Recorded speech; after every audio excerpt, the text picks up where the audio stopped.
जय श्री कृष्णा। आज मैं आपके लिए एक बार फिर महाभारत की एक कहानी लेके आई हूँ, क्योंकि महाभारत के जो सारे कैरेक्टर्स हैं वो बहुत ही फैसिनेटिंग हैं। उसमें जितने भी जो फीमेल कैरेक्टर्स हैं, all the women in Mahabharata, उन सब की जो कहानियां हैं वो एक से बढ़कर एक है। तो चलिए आज मैं आपको सुनाती हूँ सत्यवती की कहानी। सत्यवती की जो कहानी है वो जो हमने सुनी है और पढ़ी है उससे कहीं ज्यादा गहन है। सत्यवती के कैरेक्टर में इतनी सारी लेयर्स हैं कि उनको पढ़ने और समझने में एक अलग ही उसमें मजा आता है। तो ये तो हम सब जानते हैं कि सत्यवती जो है वो हस्तिनापुर की महारानी थी, शंतनु की पत्नी थी। लेकिन वहां तक वो पहुंची कैसे, उनकी शुरुआत कैसे हुई, वो क्या इवेंट्स थे जिनकी वजह से अल्टीमेटली सत्यवती, जो कि एक मछुआरे की बेटी थी, वो हस्तिनापुर की महारानी बन गई। तो इसके लिए हमको बहुत पीछे जाना पड़ेगा। खाली उसी समय में नहीं, हमें कई युग पीछे जाना पड़ेगा। तो आज से करोड़ों साल पहले की ये बात है कि जो देवता थे, जो कि मरीचि ऋषि के वंशज थे, उनके जो पितृगण थे वो सोमपथ नाम के एक लोक में रहते थे। तो जो पितृगण है उनका लोक अलग होता है, देवलोक अलग है, मृत्यु लोक अलग है। 14 लोक हमें पता है कि इतने सारे लोक होते हैं। तो देवताओं के जो पितर थे, जो कि अग्निश्वात नाम से जाने जाते थे, वो सोमपथ नाम के लोक में रहते थे। अब ये जो पितृगण थे वो बहुत ही तेजस्वी थे, बहुत तपस था, उनमें बहुत स्पिरिचुअल पावर थी, बहुत सारी शक्तियां थी। और वो सब काफी मतलब अच्छे और अकम्पलिश्ड थे। देवता उनकी बहुत आराधना करते थे, क्योंकि वो जो पितृगुण थे, जो पितृगण थे, वो उनको सब कुछ दे सकते थे। दे वर वेरी पावरफुल। तो अब ये जो अग्निश्वात नाम के जो पितृ थे, इन्होंने एक बार डिसाइड किया कि हम एक लड़की को क्रिएट करेंगे। तो उन्होंने अपनी मानसी कन्या को क्रिएट किया। मानसी कन्या means a mind born daughter. तो उन्होंने एक लड़की को क्रिएट किया, उसे उत्पन्न किया और उसका नाम रखा अच्छोदा।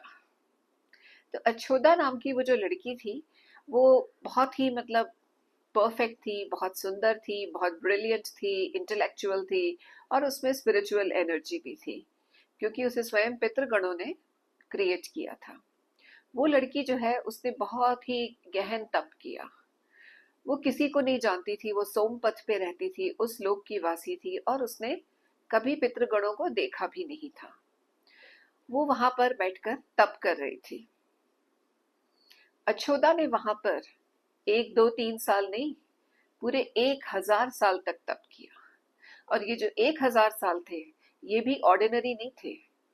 उनका जो कहते हैं टाइम की जो है वो गति वो अलग अलग होती है। हर प्लैनेट पे हर जगह टाइम अलग चलता है। हमारी अर्थ पे ही टाइम जो जोन्स हैं वो अलग अलग चलती हैं। जब ईस्ट में जब सूरज उगता है तो वेस्ट में उस समय रात हो रही होती है। तो जब अलग अलग आप प्लैनेट्स पे अलग अलग लोकों पे जाते हो तो जो टाइम है वो भी अलग हो जाता है। तो वो जो दिव्य लोक था जहाँ ये लोग रहते थे, वहां पर एक साल 365 ह्यूमन ईयर्स का होता था। 365 ह्यूमन ईयर्स का जो एक साल था, तो आप सोचिए कि 1000 दिव्य वर्षों तक जब अच्छोदा ने तपस्या की तो वो बहुत लंबा समय था। और उसमें वो सब कुछ भूल गई थी। She just forgot everything. Totally वो मेडिटेशन में लगी हुई थी। उसकी तपस्या अल्टीमेटली सफल हुई और जो पितृगण थे वो उससे खुश हो गए। तो अच्छोदा की तपस्या पूरी हो गई। और जब उसकी तपस्या पूरी हुई तो उससे प्रसन्न होके वो जो पितृगण थे वो उसे आशीर्वाद देने के लिए आए। तो वो जो पितृगण थे वो सब एक साथ वहां पर आए और उन्होंने आके वो अच्छोदा के सामने खड़े हो गए। जब अच्छोदा ने अपनी आंखें खोली तो वो उन्हें हैरान होके देखती रह गई। उसने उन्हें अपनी जिंदगी में पहली बार देखा था। आमतौर पे हम लोग जब भी पितृगण, पूर्वज, एंसेस्टर्स ऐसे वर्ड सुनते हैं तो हमारे मन में बहुत ही ओल्ड, फीबल, बूढ़े, टायर्ड, कमजोर ऐसी इमेजेस आती है कि जो पूर्वज हैं, पितर हैं, एंसेस्टर्स हैं, वो बहुत ही कमजोर और बूढ़े और ऐसे मतलब होते हैं, ओल्ड एंड फीबल। लेकिन ये जो अग्निश्वात पितर थे, जो देवताओं के पितर थे, ये बहुत ही ज्यादा यंग और गुड लुकिंग थे, बहुत ही कम उम्र के और बहुत ही नौजवान लड़के जैसे दिखते थे, और उनके चेहरों पे इतनी चमक थी, जो उनके तेज की चमक थी, बहुत तेजस्वी थे वो। उन सब ने अपने शरीर पे बहुत ही सुंदर सुगंधित गंध का लेप किया हुआ था, गले में बहुत खूबसूरत फूलों की मालाएं पहनी हुई थी। मुस्कुराते हुए वो सब एक साथ ऐसे लग रहे थे मानो कई सारे कामदेव एक साथ आके वहां खड़े हो गए हों।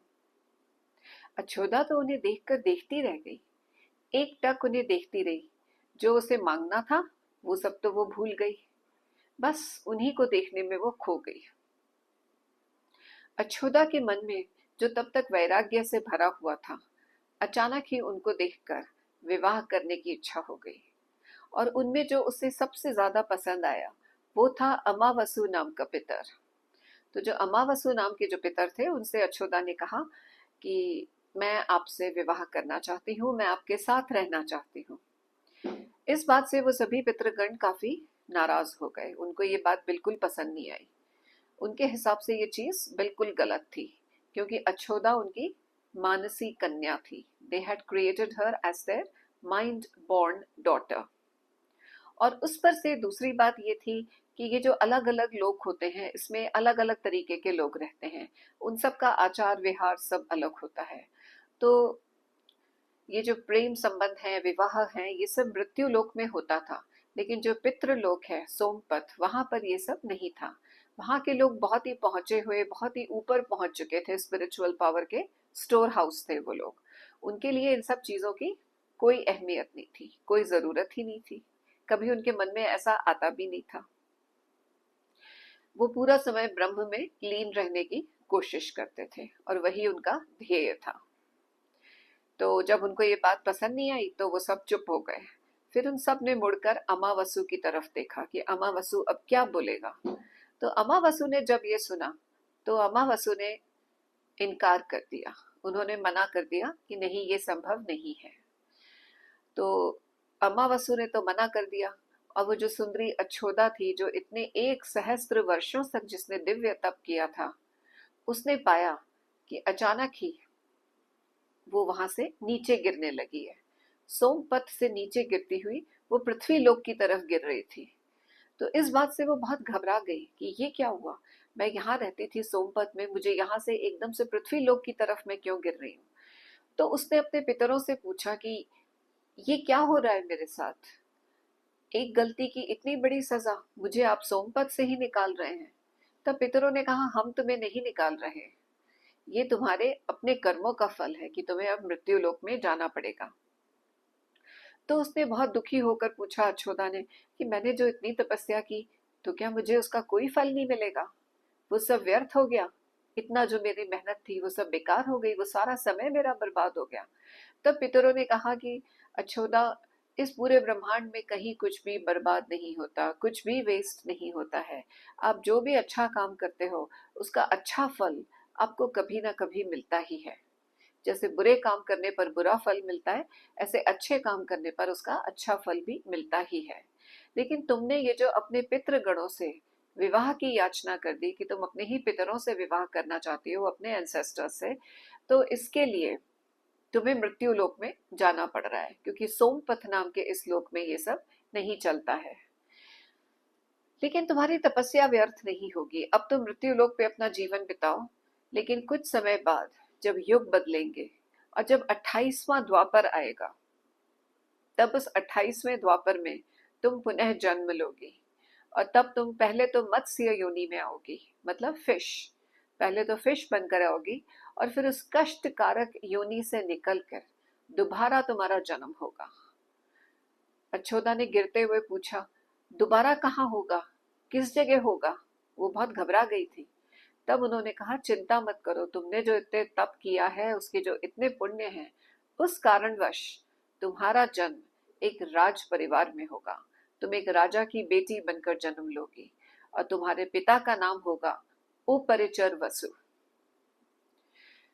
ये सुनकर के अछोदा को थोड़ा ठीक लगा। फिर बोली, और फिर उसके बाद? तो पितरों ने कहा, तुमने चूंकि इतनी तप किए हैं, तो तुम्हें इसका पूर्ण फल मिलेगा कि तुम आगे जाकर तुम्हारा विवाह भी राज परिवार में होगा और तुम रानी बनोगी, हस्तिनापुर की तुम्हें महारानी बनना है। लेकिन उसके पहले तुम्हारी इतनी तपस्या सिर्फ इस लायक नहीं थी कि तुम हस्तिनापुर की रानी बन जाओ। उसके लिए इतने पुण्य की आवश्यकता नहीं है। जब भी इस संसार में कोई बहुत ही विख्यात कोई आत्मा, कोई पुण्य आत्मा जब आती है अवतार लेके, तो वो जो पुण्य आत्मा है वो अपने लिए जब घर चुनती है तो उसकी माँ को भी बहुत ही श्रेष्ठ मतलब होना जरूरी है। किसी भी साधारण माँ के घर में, गर्भ में कोई बहुत बड़ी दिव्य पुण्य आत्मा नहीं आ सकती। तो माँ का चुनाव पहले ही हो जाता है। जैसे कि श्री राम है, उन्होंने कौशल्या जी का चुनाव किया था, कृष्ण जी ने देवकी जी का और यशोदा जी का किया था। तो ऐसे ही वो बोले एक बहुत ही पुण्य आत्मा है जो स्वयं भगवान विष्णु के अंश हैं, उनके अवतार हैं, उनका नाम होगा वेदव्यास। तो वो जो हैं वो बहुत ही महान काम करने के लिए आएंगे वेदव्यास। वो जो वेद जो आज तक सिर्फ सुने जाते हैं और मुंह से बोले जाते हैं, वो उन वेदों को 4 भाग में डिवाइड करके और उनको अलग अलग करके उनको लिखेंगे। यही नहीं, वो 18 महापुराणों की भी रचना करेंगे। और ऐसे वेदव्यास की तुम माँ बनोगी, वो तुम्हारे गर्भ से जन्म लेंगे। इस कार्य के लिए तुम्हें पृथ्वी पर भेजा जा रहा है। इसके लिए तुम्हारे जैसी पुण्यात्मा का होना आवश्यक है। अच्छोदा ने ये सुनकर हाथ जोड़े और तब तक वो पृथ्वी पर गिर गई, वो पहुंच गई। अब ये जो अच्छोदा थी ये तो मृत्यु लोक पर आकर के 28वें द्वापर का इंतजार करने लगी। 4 युग होते हैं हमें पता है, कृत युग, त्रेता युग, द्वापर युग और कली युग। तो जब 28वीं बार जब द्वापर युग आएगा तब उसको वहां पर दोबारा जन्म लेकर के अपने कर्मों का फल भोगना था। गिरते गिरते उसने ये भी पूछा कि ये सब मुझे यहीं क्यों नहीं मिल सकता था सोमपथ पे, मुझे वहां नीचे क्यों मतलब भेजा जा रहा है। तो उन्होंने ये बोला कि देखो ऐसा है कि जब आप पितृलोक में होते हो या देवलोक में होते हो तो उस दिव्य शरीर में आपको तुरंत ही फल मिल जाते हैं। आप जो अच्छा करते हो तो उसका तुरंत अच्छा फल, और बुरा करते हो तो तुरंत बुरा फल मिल जाता है। लेकिन जो मृत्यु लोक है उसमें ऐसा नहीं होता। उसमें जन्मांतर में कई बार कर्म फल मिलते हैं।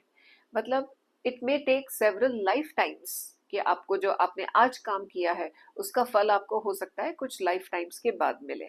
ये डिपेंड करता है आपके कर्म कितने हैं, आपके संचित कर्म कितने हैं, आप जो कर रहे हो वो कर्म कैसे हैं, और आगामी कर्म जो आगे करोगे वो कितने होंगे और कैसे होंगे।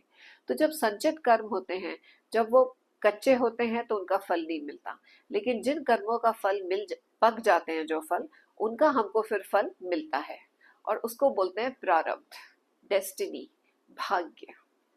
और इसीलिए कहा जाता है कि भाग्य कभी भी एक सोने की लकीर से या उससे नहीं लिखा जाता, क्योंकि वो बदल भी सकता है। अगर आप अपने अभी के कर्म चेंज करते हो तो आने वाला कल भी चेंज हो सकता है। तो अच्छोदा को उन्होंने बताया कि अब तुम्हारी ये जो है तुम्हें जन्मांतर में इसका फल मिलेगा और 28वें द्वापर में मिलेगा। अब तुम वहां जाकर तैयार हो जाओ। तो अच्छोदा वहां से पृथ्वी लोक पे आ गई। अब उधर अमावसु, अमावसु वो पितृगण थे जिन्होंने अच्छोदा के प्रेम की याचना को अस्वीकार कर दिया था। तो इस बात की वजह से चूंकि उनका नाम अमावसु है, तो जब पितृपक्ष आता है, साल में 15 दिन हमारे सनातनी धर्म में पितृपक्ष होता है जिसको हम श्राद्ध बोलते हैं।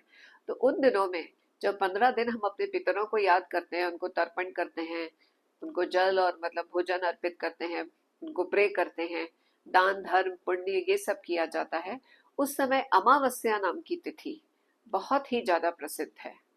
कहते हैं कि जो अमावस्या के दिन अपने पितरों को दान करता है, तर्पण करता है, उसका अक्षय फल होता है, उसका अच्छा फल कभी खत्म ही नहीं होता।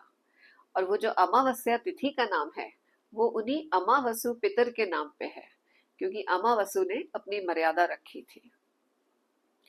तो आई होप कि आपको ये जो कहानी है सत्यवती की, उसका जो ये पहला पार्ट मैंने आपको सुनाया है, ये आपको अच्छा लगा होगा। कहानी बहुत लंबी है, तो इसका जो दूसरा पार्ट है ये मैं आपको बाद में सुनाती हूँ। जय श्री कृष्ण।